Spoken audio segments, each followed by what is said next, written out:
All right, welcome everybody to the Oceanside Library Poetry Near and Afar. We have a great crowd here tonight. We have two wonderful poets that we're looking forward very much to hearing from. Joe Cottonwood, who joins us from California, and our own Doreen Spungin, who is one of our local favorites.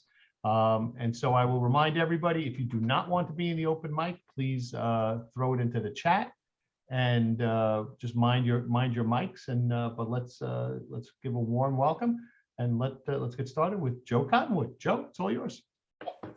Thank you. It's nice to be back. I like this venue. You guys are a good crowd. And I've been living in California for half a century now, but I grew up on the East Coast. And I'm sorry, my screen just is doing something weird. I'm going to take a moment to fix it. Okay.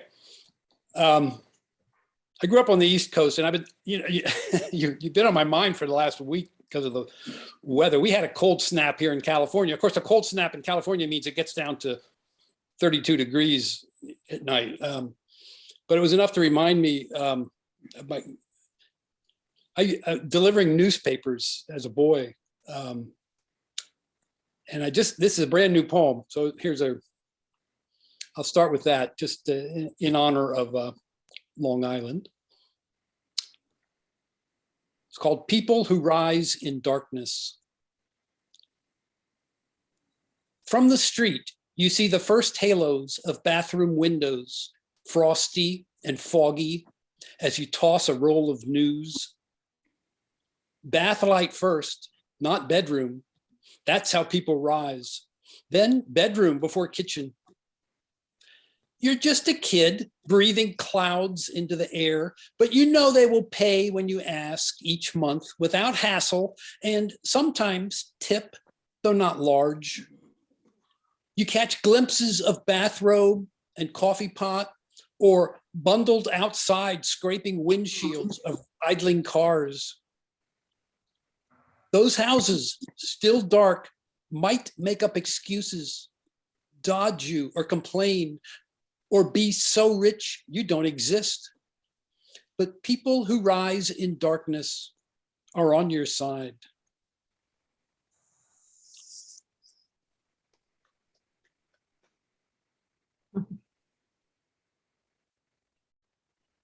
I think we have at least one person in the gallery who's says she's in London right now, Judy. Yeah. So I was recently, well, not so recently, but out of the blue, I got this email from London, from Kew Gardens, asking me to write a poem for their redwood grove. And so I wrote them a poem, and they put it on this monstrous billboard in the Kew Garden. Of course, it was dwarfed by the redwood tree, so it didn't look so monstrous. But I was quite honored and kind of amused that they would ask me. I don't know how they found me.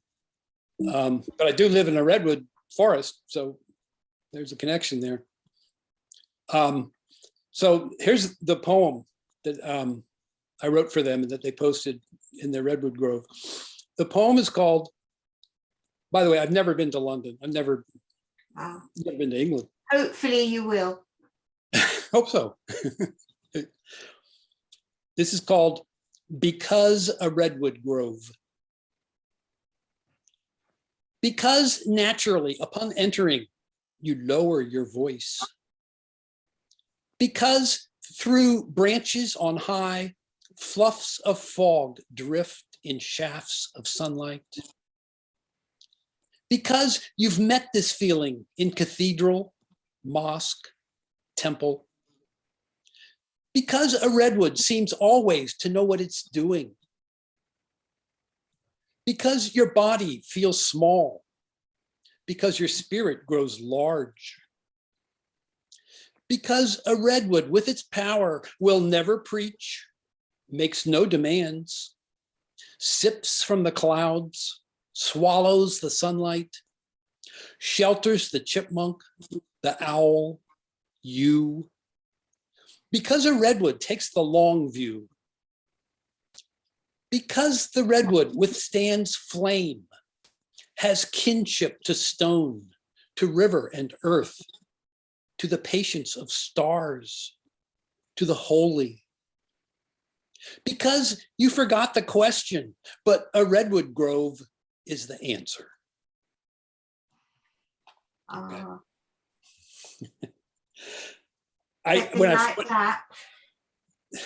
Thank you. When they contacted me and asked, if you've ever been asked to write a poem, I don't know, my reaction is to freeze. I just froze. A poem about a redwood grove. I mean, I had no idea what to say.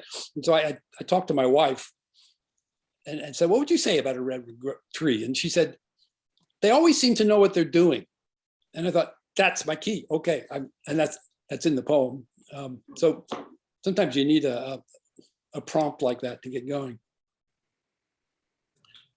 Here's a more local poem. Well, redwood groves are local too. This is called Road Dog, R-O-A-D dog, Road Dog. We're driving fast through farmland when a roadside man waves his arms, slow down, slow down. The dog, mid-highway. I stop, blocking the road, turn on flashers. Rose leaps out. I join her. We're dog people. Rose can't catch the dog. The man is shouting, grab her, grab her. By size and shape, the dog is a shepherd, colored like a beagle, looking friendly as heck, but confused and frantic. I suspect this Shep Beagle just wants somebody to tell her what to do. So I crouch and call, come. From the center of the highway, she runs straight to my outstretched hands. I seize the collar and command, sit. She sits. The man waddles over and takes her by the collar. He's overweight, bald with a white beard, bad hips. He says, I know where she belongs. Now I check on the cars behind my flashers, engines idling, drivers waiting. Are they annoyed? Nope. Big smiles, dog people.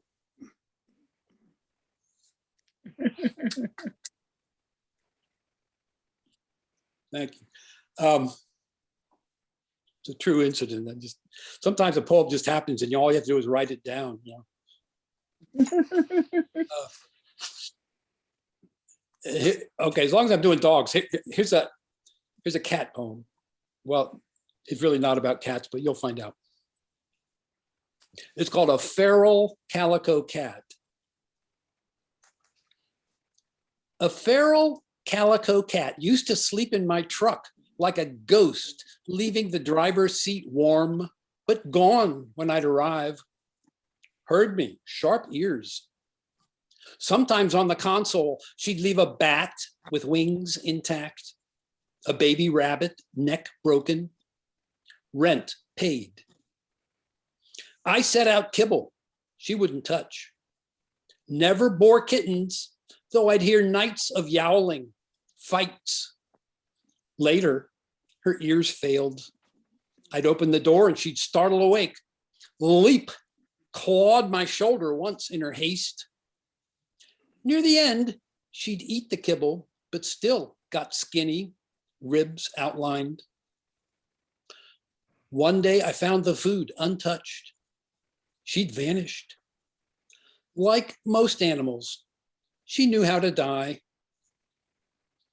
I tell you this because a while ago in the garage, I found two children, boy and girl, curled together in a filthy sleeping bag, half under the truck.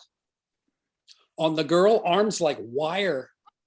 On the boy, a scar like purple rope between ear and nose. Eyes that hold fear and keep secrets. I try to say, estás a salvo aquí, you are safe here. They refuse to follow into mi casa. Quickly in the house, I grab fleece jackets, a box of Cheerios, a jug of milk, plus bowls and spoons. I come back out. Boy and girl are gone. There's an underground railroad of farm workers up the coast of California, but my garage would be off the main track. An hour later, I'm loading corrugated drain pipe when a frantic woman shows up. She's short, ragged, missing one eye. Her language, not Spanish, not English, but with fingers on her face, she indicates the scar. Those were her kids. With a mother's super sense, she's tracking like a bloodhound.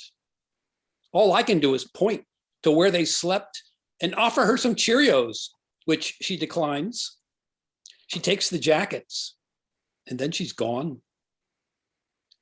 I return home after dark. Running late that morning, I'd left the milk and Cheerios on a toolbox. Now, nowhere in sight. Might have been an animal, except the bowls and spoons are upside down on a smoothed out shop rag, washed and dried. Never see the kids or the one-eyed mom again. Probably migrated north with the harvest. This much I know. Later, maybe a year, one morning on the console of my truck, I find a jelly jar of wildflowers, a paper bag of pears.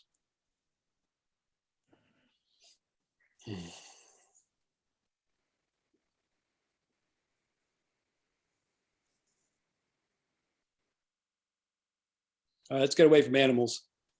I have 3 children, and raising those 3 children was the greatest adventure of my life. And when my youngest was 18, about to graduate high school and go off to college, we were about to have an empty nest. It's a long story, but I decided I wanted another child. And to my amazement, my wife agreed. But we were a little late. The window had just closed.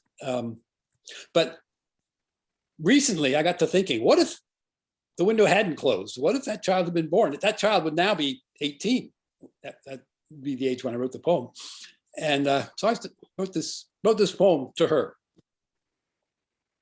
Definitely a her, you'll see.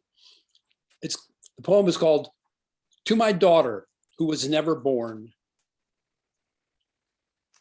I know you are a daughter because we already had a boy, a girl, a boy.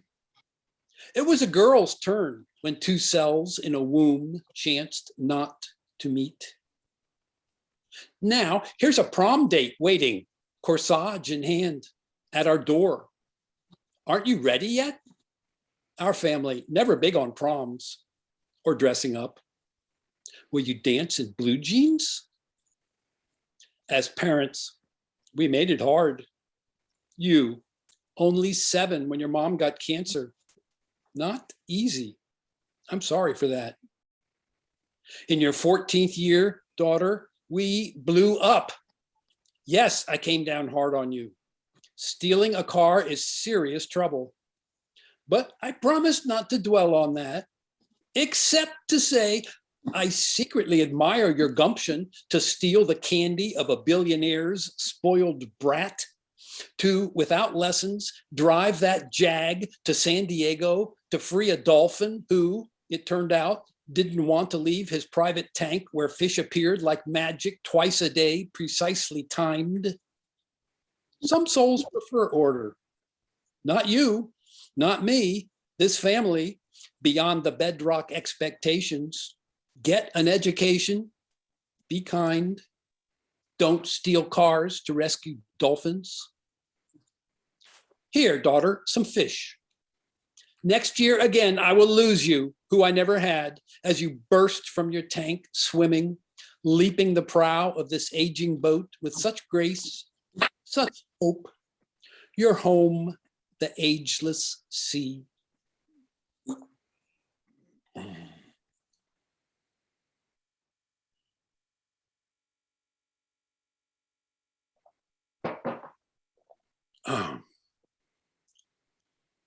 I am a I'm a contractor. I'm a writer. I've been a writer all my life. I got a dozen books out there, but it never paid the rent. I've always been in the construction field one way or another. And so some of my poems are based on my life in the contracting world. This one's called She, a Girl, Was the Best Finnish Carpenter. She, a girl, was the best Finnish carpenter we'd ever seen. Her age, 17. Learned the trade from her dad. After hazing, nothing nasty, we sort of normalized her, sort of not. Found reasons to be within sight of her for crown molding as she was short and had to stretch until she called us creepy and we stopped. But geez, hanging a door was like a ballet, strength and grace. Not classic beauty, more stocky and square. We gave her the tasks where perfect would count because she was. By end of summer, we all treated her like a kid sister. She brought Vivaldi for the boombox to replace our twangy slop. She chalked little flowers, hearts and dragonflies in the rough opening before trimming the frame. So in demolition, a century from now, somebody might find them. Earned enough for first semester at college. Promised she'd come back and visit. Maybe she forgot. Maybe she met some brooding poet. We speak of her sometimes after all these years. It's like opening a wall, finding a chalk dragonfly.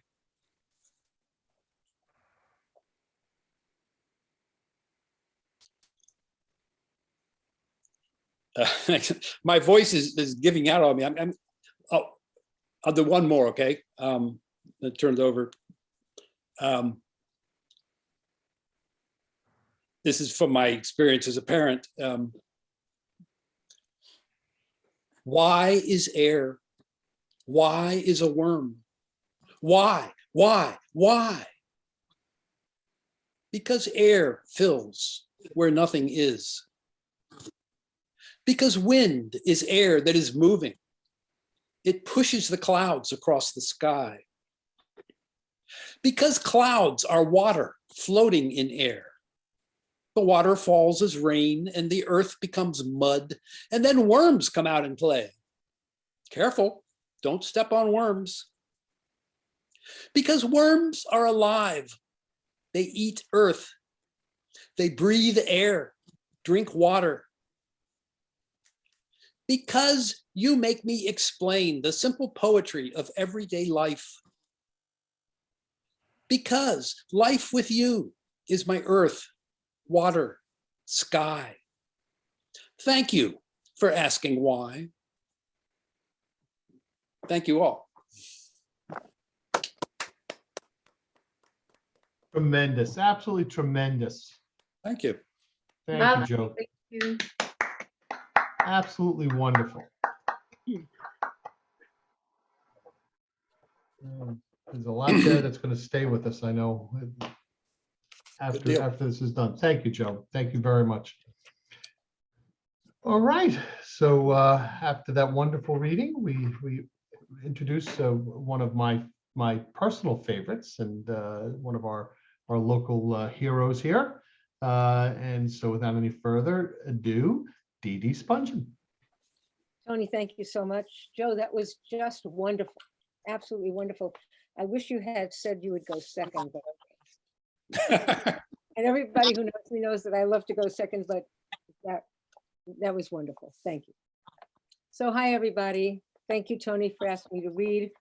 And I will begin. Oh, I'm going to read from my newish book. Newish is a new language, also a new religion. Tomorrow Smells Invisible. I'll read some poems from here and I'll read some poems not from there. And I'll begin with this one.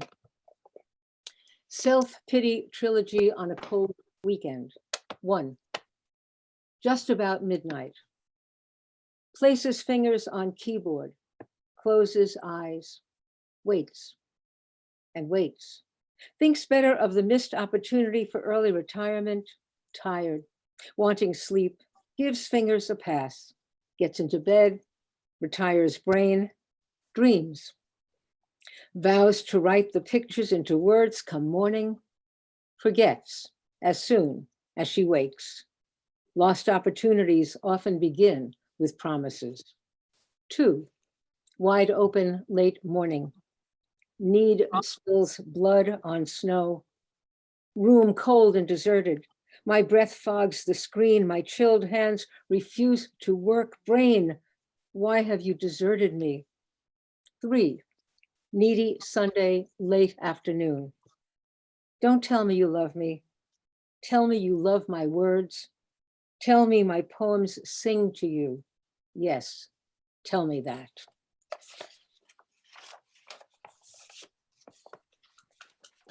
So this is it, thank you. My husband is sitting here. This poem is called What Isn't Broken. My favorite morning cup, the crystal glasses we almost never use, my vow to keep trying, my scale, my love of old sweatpants, the faithful mirror, the landline phone, my worst habits. In the meantime, I keep a supply of crazy glue. I watch my step, I watch yours. My tendency to hope, my shaky faith, my need for joy. In the meantime, I keep an eye on the moon.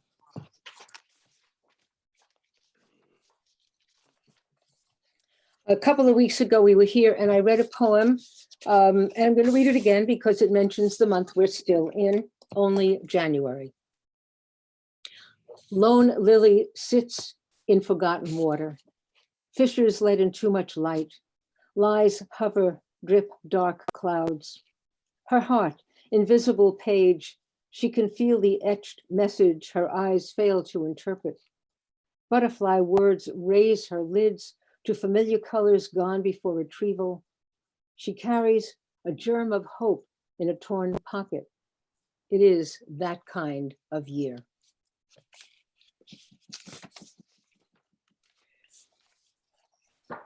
This is a poem called Freedom Slips Through Fingers Ungloved. There's a hard edge to the lone life. Cactus sharp, desert barren, bone dry lake heaves me onto cracked banks. Ankles bound by broken promises. Sackcloth, no ashes. Secrets in pillows, initials scratched in the stone of a heart. The depth of despair knocks once. Opportunity pounds, ignored. Breathe, damn it, breathe. No one will discover this place. Steel doors enhance security. Satin stars poke thick holes. The beat softens, patina shines. Listen, it's a strong wind, but no one feels its kiss.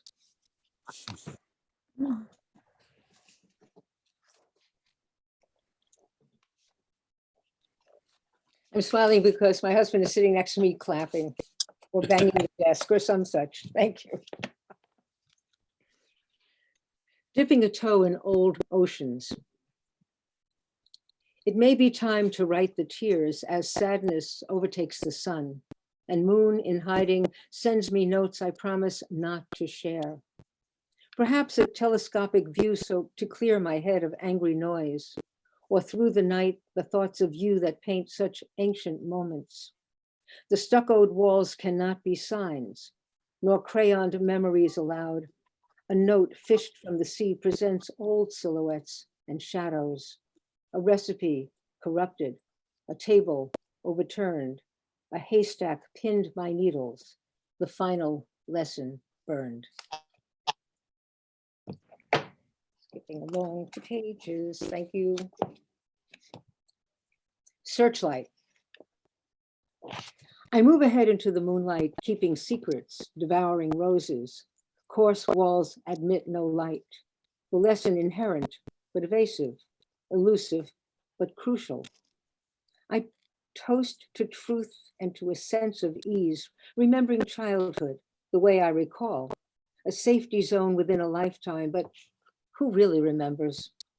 And the soldiers march, and the generals lead, and the leaders are bent as lies will bend one down. Storm the gates, storm the Bastille, remember the Alamo and never forget. History is our anchor, memory our lifesaver, or the murderer of peace. Bend the light over my shoulder, make me a beacon.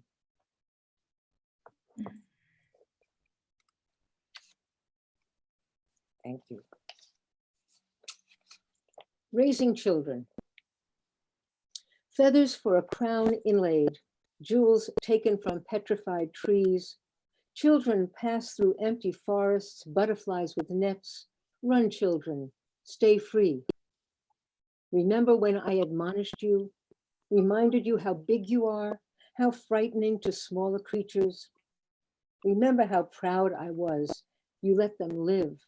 No tossing cats from rooftops. That image sickens as some avoid the name of God and others hide behind their hands. I never watched the nightmare films, and prayer is very private. I cup spiders gently, take them outside. All life is feathers. All heads are crowned.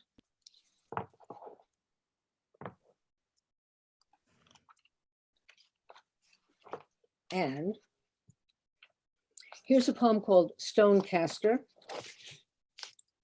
I chase a dictionary of dreams, turn pages searching for lost intelligence. You have handed me a flashlight, but I seek the sun. There aren't enough stars to illuminate ignorance. I comb beaches, swim seas, diving and daring dangerous rocks. They cut my feet, my soul.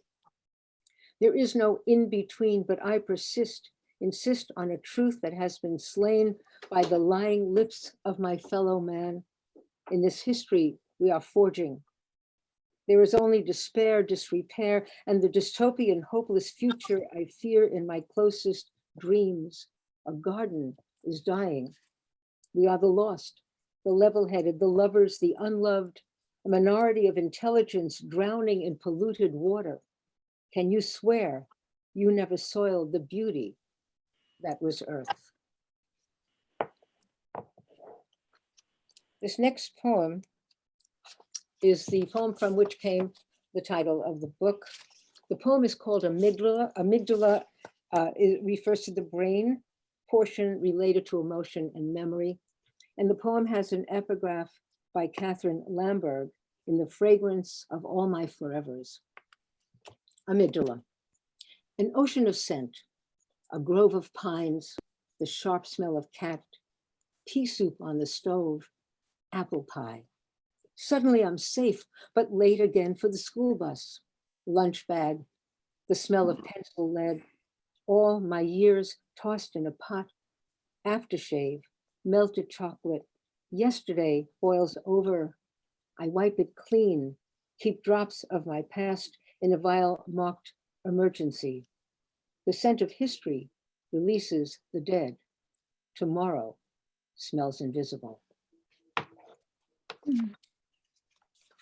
And one more from the book. This one is in memory of my mom, who's been gone many years. Peekaboo promise. Mother promised, I'll be here. Peekaboo, I see you.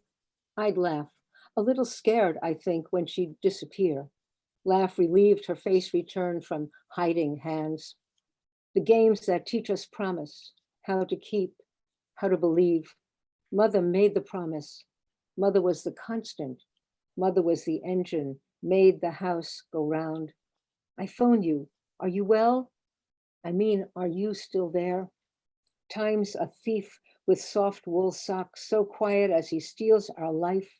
So deft with knife, he cuts our years, leaves no trace of blood. I phone you. Are you there? Peekaboo, I see you. You don't look the same.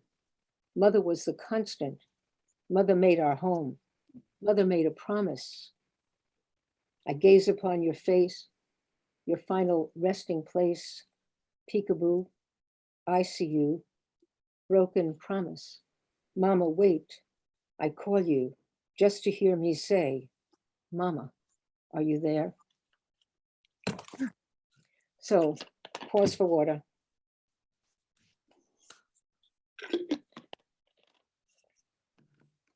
You think after all those years, that wouldn't be so hard to do, but. Okay, old poem, Bent Robin. Calendar says real winter, hard days just beginning, but sun wakes, stays up longer, dark days meet their match. Somewhere a robin listens, the sun ticks a message only robins hear, like high notes and dogs' ears. But bending to the sound of time, Robin knows he has to wait before he makes his spring arrival red-breasting lawns. I keep the snow shovel near, birdseed toward the shed's rear wall. I whistle the spring bird's song, hang my wool hat on the closest hook. Winter needs my love. Blue eggs will take their time as I, wooled in, require a moment of review.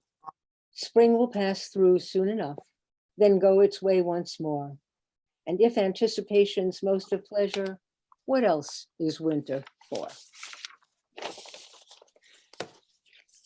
Thanks. This one's a newer poem and it's called Pesky, P-E-S-K-Y, Pesky. Sounds Russian, but all the words I hear sound foreign. No offense. I mean, I don't comprehend. Why are people hate-filled and mean, tearing down my universe? Hey, I've been good. I deserve the gift of just let it be. If you are of similar mind, raise your hand. I don't mind being alone, except in this.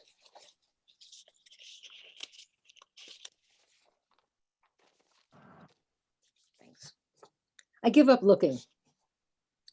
I give up looking for lost peace. No one to blame. The world has always been inept.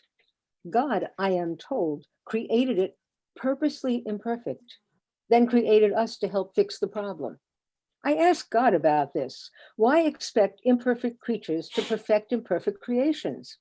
I am luckily not catapulted into hell. I don't believe in hell, as I sense an increase in the temperature.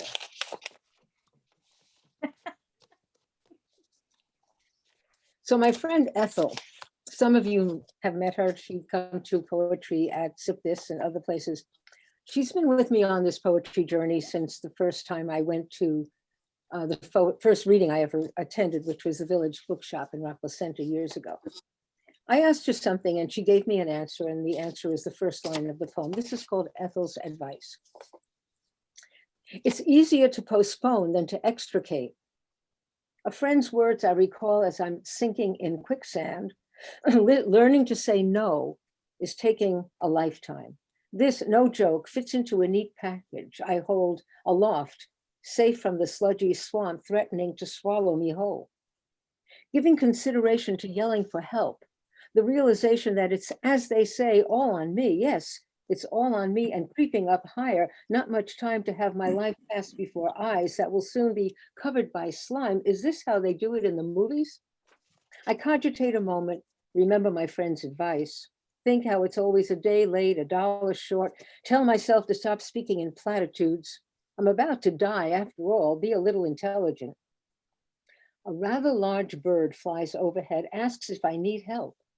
I'd scratch my head, but my hands are nowhere to be found. Well, says the bird, a bit rudely, considering my situation, but beggars can't be choosers, which makes me wince, which is all I can do, my head still above ground. Yeah, bird, I could use a hand, a wing, whatever you got. And make a mental note to avoid swamps and buy higher boots. Promise to look before I leap, say no before I say yes. Plan to practice postponement, divest myself of guilt, give to the Audubon Society, the Humane Society, write poems of praise to birds of every feather. He grabs my hair in his beak. This is going to hurt. I close my eyes, tilt my chin to the sky, and voila, I wake up, standing in Macy's window, naked. Not every nightmare ends in sweaty relief. So I never get to read that. So that's enough laughter. Now we get serious.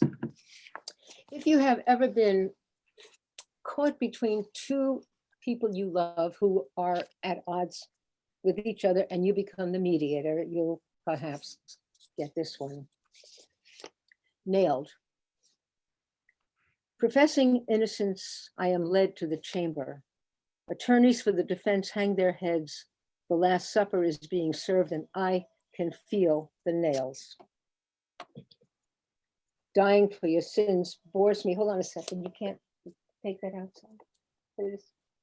Thank you. I'm sorry. Dying for your sins bores me, and the holes in my hands whistle as the wind blows through them. I feel the cold. I tire of this position as I ask forgiveness for all in this latest play. Characters, we merely strut and fret, Mr. Shakespeare applauding the body busy stage.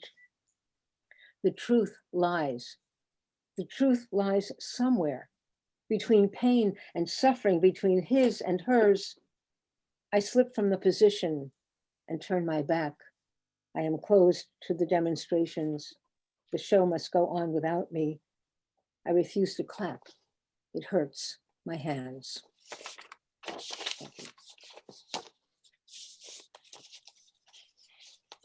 This must be the newest in the bunch. What's another Monday? Winter blues have a way of insisting themselves into your mornings, afternoons, evenings. Calendars wink at you, remind you of the days left until seed planting, hope flowering. Until then, you tell yourself, be patient. Remind yourself, each winter Monday, blue is your favorite color. So this has been a tough couple of years, lots of loss, much from COVID. We had a terrible loss, not from COVID. My beloved brother passed a year and a half ago, and so many poems turn out to be for him or about him, and this is the latest one. There was no fireplace. We gathered, close-knit, kept warm with stories, remembrance of things past, our past, not long ago. I hate the empty spaces. Once upon a time, a plate of chicken soup. We knew the script, memorized more acutely than our piano duets. So many poems written to fill an empty space, warmer than the absent fireplace, cold in the absence of you. Thank you. I'm going to read one for my husband, who's sitting here patiently. Oh no, this is not for you, my darling. Before I read the one for my husband, I'm going to read this one. This is a poem called What It Feels Like, and it's appearing in the 15th edition of the fine journal called Maintenant from Three Rooms Press. What it feels like. So this is what it feels like. Madness, reality tested to limits past reality. Words lose meaning, objects assimilate into walls, losing the identity needed to be real. This is what it's like. I spy a hole, light coming through. Follow the light, clarity, my pores, pried open, too fast, so cold. I find a rock, flat and warmed by sun, the warmth on my face. I forget the tyranny of madness, dare to search, but still afraid I'll find myself. I find myself. So this is what it's like. Peace of mind, sanity, finally, lovely. Now I'm going to read this one for my husband, who is also the reason for my sanity most of the time. Waiting to awaken. Waiting can be a calming thing. Days fly like wily birds thinking they can trick time. The pleasure of a day of love, perhaps a good example. How quickly an overwintered soul thaws in the warmth of love. Asleep for 100 years, some princess dreaming as she waits for her prince to rouse her. The risk of opening, the diving into a hidden aperture she created, or did he? As rusty time completes the task, making seasons come and go, readying for closures to wake and open once again. And for my last, if I may, one-way staircase. Steps vary. Hard stone steps trip you up. You cut your knee, you bleed. Escalators carry you weightless, free of worry, delivered unharmed. Fairy bridges float you in ecstasy. There are those moments. Sisyphean cliffs refuse you, impose their will, restrict your movement, always back to the beginning. Plain old steps, one at a time, getting there, getting closer. But to what? The end a mystery. Wear sturdy shoes. Carry a map, a flashlight, a notebook, a pencil. Keep your sense of adventure, your ability to roll with those punches you were told about. It was probably too late. Try to keep your sense of humor while refusing a sense of entitlement. Make the voyage a bit easier, the burden a bit lighter. Stop for water. Stop to look around. Stop to dream. Keep climbing. Thank you so much. Thank you. Thank you so much, Doreen. Thank you so much, Joe. Two wonderful, wonderful readings tonight. Wonderful. Absolutely wonderful. Thank you. All right, we're going to do our open read now, or open mic. I will remind you the rules here. One is, if you're not going to read, please put your name in the chat. Let me know. I will call on somebody and then tell somebody they're on deck. For those of you who are not baseball fans, that means you're next, so that you can be prepared. And then finally, again, it's one poem each, not epic length. Okay, if you wonder whether it's too long, yes, it is. And if you're doing haiku, you can do 2 or 3. That's fine. So without any further ado, we're going to go to our friend in London, Judy, because we know that it's very late there. So why don't you kick it off? And Marvin, you're on deck.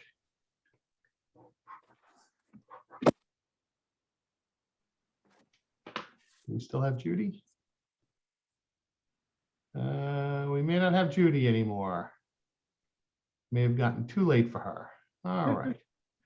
So we're going to start off with Marvin, you're up, and Barbara Novak, you're on deck. Tony, Yes, sir. maybe you can answer this question. I Okay. belong to 4 other Zoom groups, and in all 4 groups, in the little rectangle on the bottom right, I could see myself. This group, I can't see myself at all. Not that I'm Robert Redford, but I can't see myself at all. Any reason for that? The only thing I can tell you is that for whatever reason, your camera's not on. How do you get it on? How do you put a camera? How do you put a camera on? I don't know nothing about this. You're on an iPad, so iPad. Right. I don't know if there's anybody else who's on an Once again, iPad. Usually there are icons on the bottom. Usually it says mute button, then video, and then you click on the video. Marvin, why don't we do this the next time? Why don't you jump on early, Okay. and you and I'll do it. So why don't you start off with your Okay. poem now, and Barbara, you're on deck. Okay. We all remember Hurricane Sandy, but there also was a terrible, Superstorm Sandy, but there was a terrible hurricane called Irene, which did a lot of damage. So this is called Irene. My house is running away. Help me, please, the young woman shrieked. What could they do? The men in the boats, they would lasso it if they could. That is, if magic came into play. My dog, who saw my dog? The little boy cried. Please find him. He's my best friend. Sorry, Sonny, some guy said. People come first. They're in need. But a dog is smart. He'll find his way. He'll be back. My business is gone, the man on the roof wailed. The carpets, the rugs, all my stock ruined. What do I do? How can I make a living? It's God's wrath on you. all God's wrath, you hypocrites, you who didn't honor the Almighty, this is your reward. The woman waved the Bible over the rushing water, and I, hanging on what's left of a tree, watching the world slide by, can only laugh, I'm still here, can only cry for those who had no tree. Why, Irene? Why? Thank you, Marvin. Very powerful. Thank you so much. Barbara Novak, you're up, and Christine, you're on deck. Okay, this one's called In the ER, and it's from the new book. They work to get his fever down, his blood pressure up, prognosis dire. They work, I watch. They work, I wait, holding the bag with his belongings that will go home, I am sure, without him. Waiting for the inevitable that I knew was coming, but hoped would not come so soon.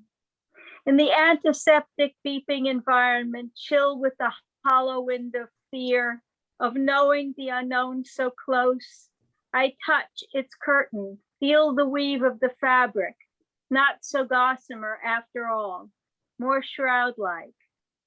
What's to be done but remain as long as the road rises? After that, they say, there is stillness, but sun. All right, thank you. Thank you very much, Barbara. Christine, you're up. Alice Meltzer, you're on deck.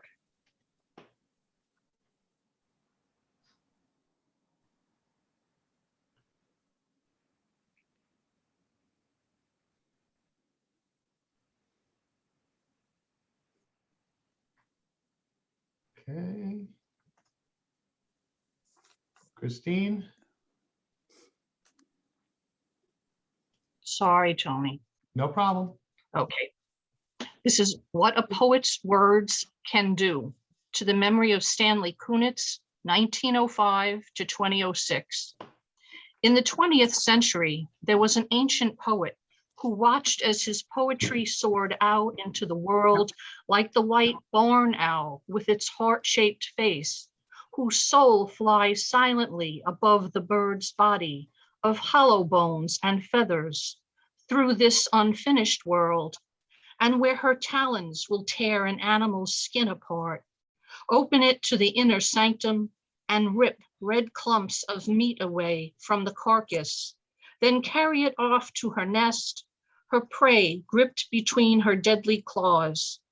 Then she will feast far off the ground, so no one can see her owlets, as they delight in the banquet of raw flesh and blood, as Stanley delighted in the braid, the binding of poetry, plants, and life, while he taught hundreds of students over the years the scope and depth that encompasses poetry, and the power that a poet's words can hold to destroy or to create, to bring despair or to encourage others, the way his poems encouraged me many years ago. It is now. Thank you. Thank you, Christine. Very moving. Thank you so much. Alice, you're up, and Evelyn Candell, you're on deck.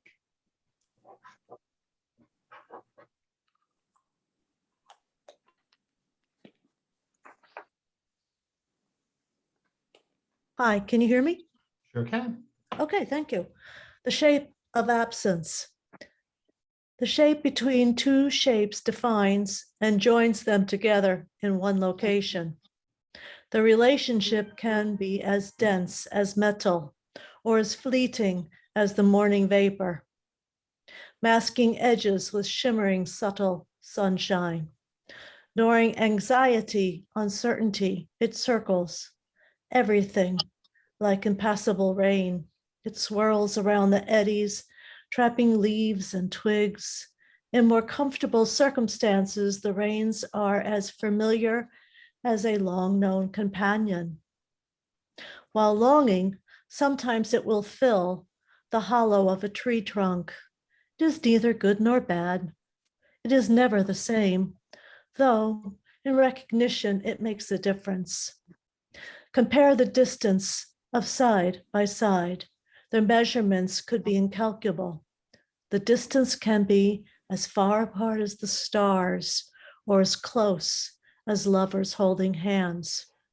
The shape of absence keeps changing. It forms a connection with natural time. Droplets of water falling, a monarch opening its first wings. The passing of the seasons, any passing through time. Absence has its own logic form, texture, color, and line. It frames the moments in silent, meaningful spaces. Something new exists, and it flows over each point of view. The shape of absence defines both me and you. Thank you, Alice. Thank you very much. you. Wonderful. Evelyn, you're up, and Salvatore, you're on deck. Okay, here I am. Here I am. All right, well, this was written last year when we were all getting pretty tired of COVID and thinking, well, it's going to be over, when it's not. What people want to talk and talk. People want to stop for any excuse, any reason, the slenderest connection with you to talk.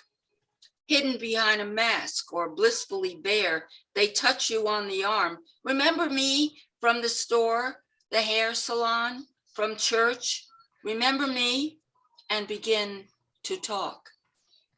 How stifled we've been, how silently behind our covered faces we went about our lives like fugitives from a war, like escapees from a mental ward. Now, when it's almost safe, this is how it is. People want to talk and talk and talk. That's it. Wonderful. Thank you so much, Evelyn. All right. Sal, you're up, and Ann Cohn, you're on deck. All right, great. Thank you, Tony. Can you hear me okay?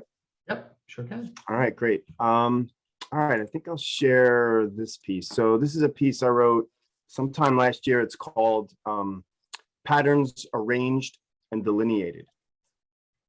The clamor of objects hurtled to floor startles me, draws my attention. Toppled from the end table to my left, a cache of unreachable memory reallocated. In the glow of my diode window, I react to ponder the catalyst in the middle of empty night. The cat's claims hailing from another room, swearing he was perched nowhere near the incident. I lean down into rug, gather up the jumbled medley, a mapping of falsely incriminated mnemonics. First, the globe, fingertips pressing continents, plunging oceans as if preventing tectonics, as if a voodoo planet in unpracticed hands could stop the world from spinning.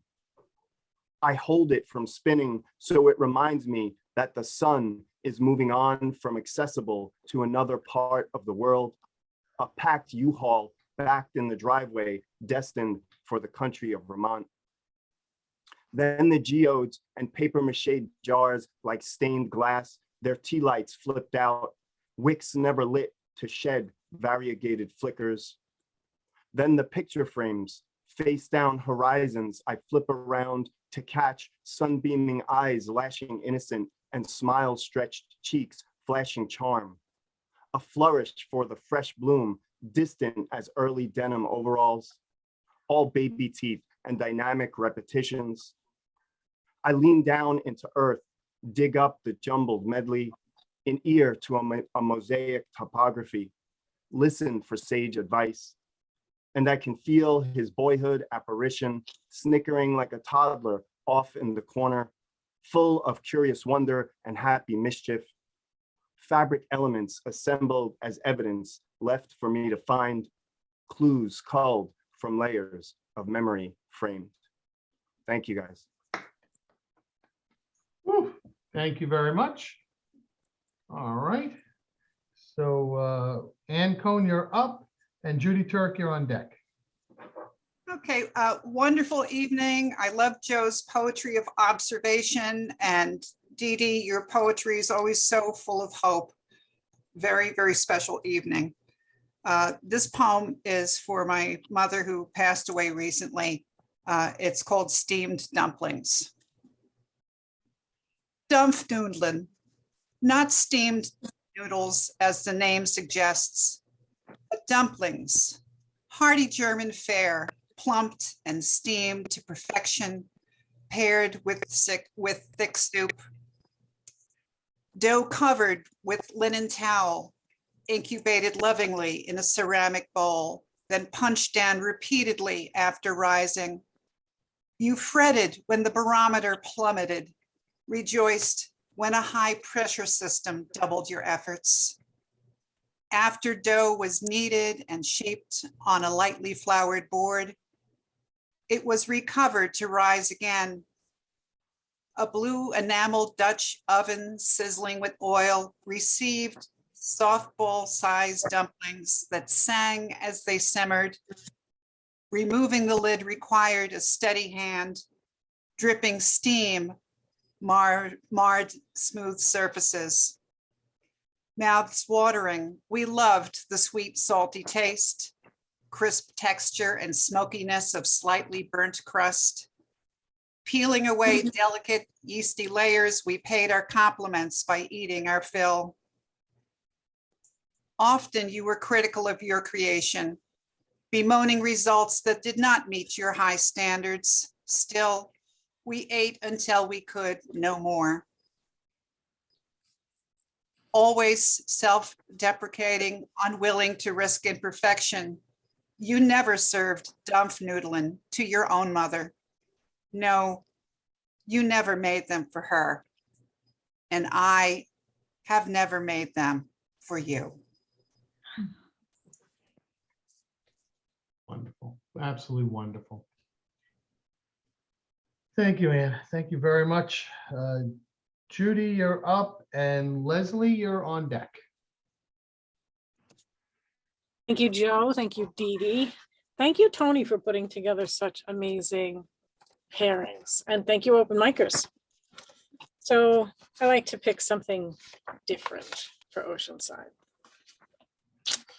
Dear Senior Life Poet, I am in receipt of your manuscript entitled Knockwood High School Years. I will say it's an intriguing collection of poems unlike anything Senior Life has received in its 50-year history. I am wondering how much truth is contained in such lines as, everyone here does drugs and has sex, but your reputation depends on how well you hide it. And I wish school was as easy as the girls in it.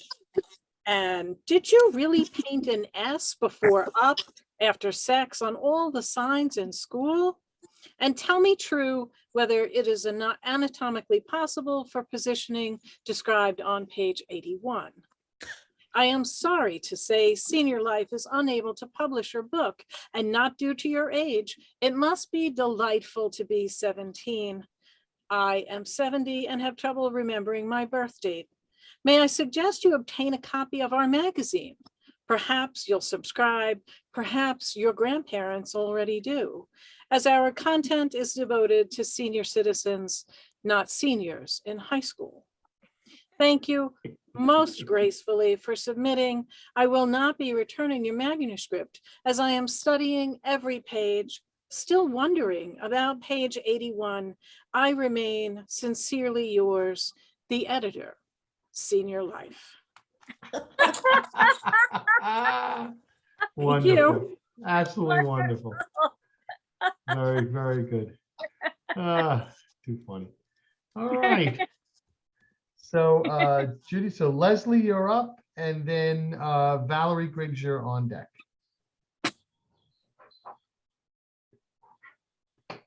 Hi, can you hear me? Sure can. Judy, that was incredible. You're a hard act to follow.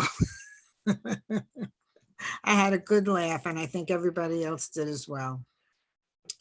This poem that I'm going to read, I wrote during the time when we were quarantined and we weren't allowed to leave our house. I think it lasted for 2 weeks. The name of the poem is A Moment in Time. Sweet seeds of hope are blooming, reds, blues, yellows, perfume so divine, a bouquet of fragrances. Looking out my window to the unknown, nature still casts its beauties while I remain sheltered at home. Buds forever flower on cherry blossoms, hydrangeas, forsythias, though I stay quarantined. Looking out my window, butterflies flaunt colorful hues. They kiss tops of gracious gardenias and fly freely and unaware that I am caged but undamaged by isolation. Given pause for self-reflection, I am well suited for silence, but for the birds that sing sweet songs for my delight. Looking out my window, trees sway to a melody of breezes, assuring us the world still turns, that pinks and oranges of early sunrise will greet us tomorrow. For once, the entire world is united in battle to slay that beast that's reared its head, halting us for a moment in time. In the wake of difficult times, we discover our spirit. We are resilient. Nothing can destroy us. Tomorrow, we will fly freely. That's it. Thank you very much, Leslie. That was wonderful. Appreciate that.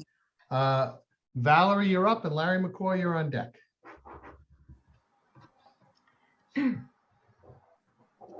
Everything is season.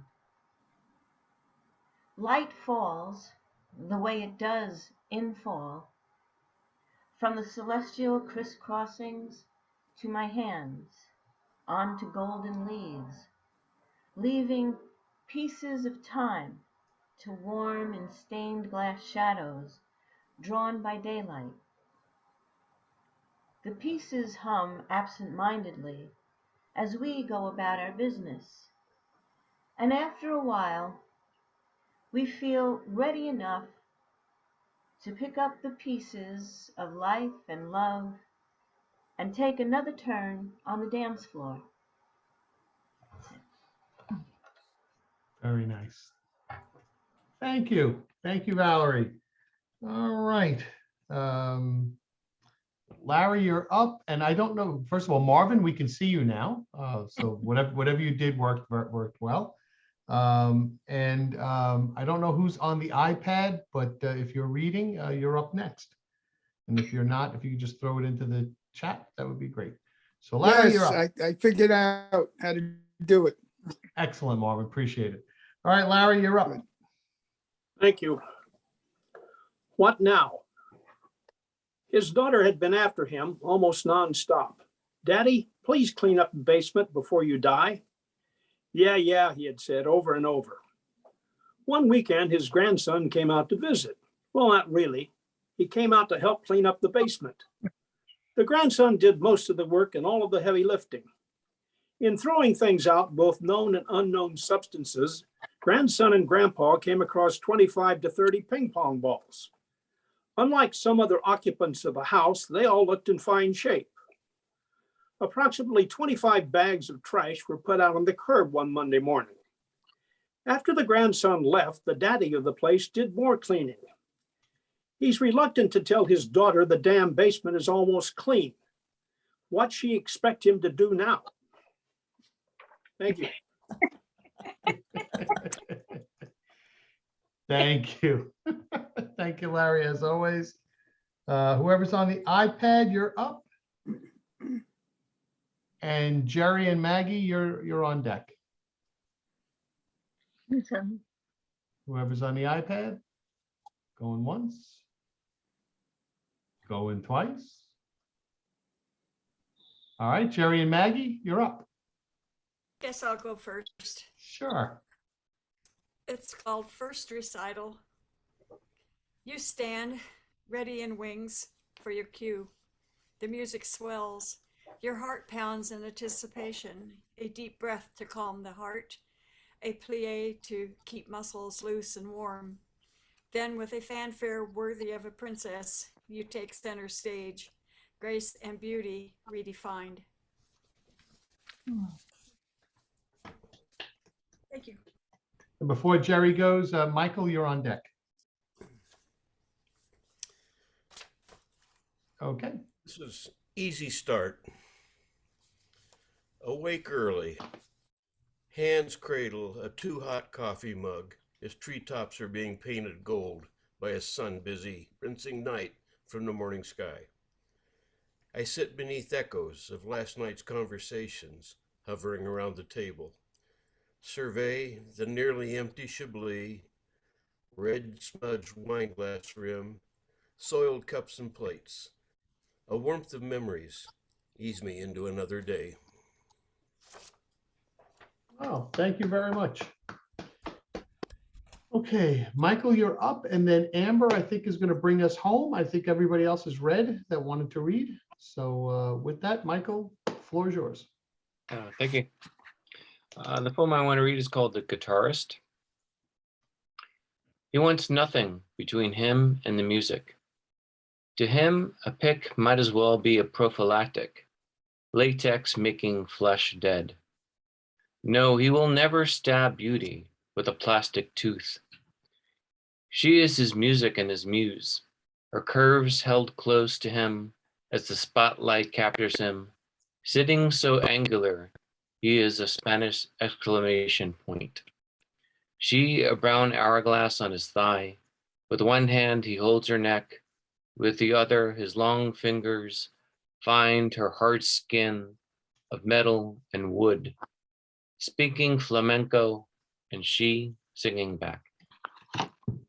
Wonderful. This has been an absolutely wonderful night. I want to thank everybody. We're going to bring it home with Amber. And without any further ado, Amber, your floor. Thank you, everyone. This is awesome. Thank you, Tony. All right. Somewhere in these reincarnate decibels of light, it is dawn again, pink white as rose quartz, and I eavesdrop in a robin's aria. In these reincarnate decibels of light, I am afraid to breathe too loud, or else send these decibels back into the robin's throat. Several miles from here, it was the catbird's call that beckoned me outside a chapel window that I was cleaning. Witnessing this mother feed its young was more sacred to me than any holy word. The moment the mother saw me in the window, she shrieked a warning. They flew off to remind me that I am, after all, just human. Then what am I supposed to do with these bombardments of light and dark? I asked this out loud. Then two ravens yawp, continue, continue, no matter what. Thank you. Good night. All right, everybody. Once again, thank you so much. This is always a highlight of my week. I want to thank especially our two features tonight, Joe and Doreen. Absolutely wonderful. And thank you for everybody in the open mic. And we look forward to seeing you again soon. Everybody. Thank you, Tony. Thank you. care. Thank you, Tony. Thank you. Thanks, Tony. Good night, everybody. Everybody. Good night.